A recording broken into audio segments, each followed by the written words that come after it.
Évangile de Jésus-Christ selon saint Luc.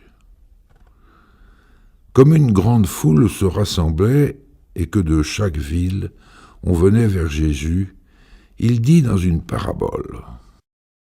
Le semeur sortit pour semer la semence, et comme il semait, il en tomba au bord du chemin.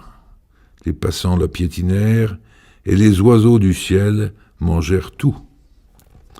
Il en tomba aussi dans les pierres. Elle poussa et elle sécha parce qu'elle n'avait pas d'humidité. Il en tomba aussi au milieu des ronces, et les ronces, en poussant avec elle, l'étouffèrent. Il en tomba enfin dans la bonne terre. Elle poussa, et elle donna du fruit au centuple. Disant cela, il éleva la voix. Celui qui a des oreilles pour entendre, qu'il entende. Ses disciples lui demandaient ce que signifiait cette parabole. Il leur déclara, « À vous, il est donné de connaître les mystères du royaume de Dieu, mais les autres n'ont que les paraboles. Ainsi, comme il est écrit, ils regardent sans regarder, ils entendent sans comprendre. » Voici ce que signifie la parabole. La semence, c'est la parole de Dieu. Il y a ceux qui sont au bord du chemin. Ceux-là ont entendu, puis le diable survient, et il enlève de leur cœur la parole pour les empêcher de croire et d'être sauvés. Il y a ceux qui sont dans les pierres. Lorsqu'ils entendent, ils accueillent la parole avec joie. Mais ils n'ont pas de racines.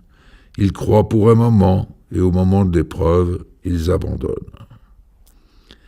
Ce qui est tombé dans les ronces, ce sont les gens qui ont entendu, mais qui sont étouffés, chemin faisant, par les soucis, la richesse et les plaisirs de la vie, et ne parviennent pas à maturité. Et ce qui est tombé dans la bonne terre, ce sont les gens qui ont entendu la parole dans un cœur bon et généreux, qui la retiennent et portent du fruit par leur persévérance. Acclamons la parole de Dieu. Ce qui est dans la bonne terre, ce sont ceux qui, ayant entendu la parole avec un cœur noble et généreux, la retiennent et portent du fruit par leur constance. Dieu donne ses grâces, il ne cesse de le faire. Et nous, quelle terre nous lui proposons? Est-ce que c'est une terre qui se laisse labourer par sa parole? Eh bien, aujourd'hui, le Seigneur nous demande de vivre une bonne terre avec constance. Être une bonne terre avec constance.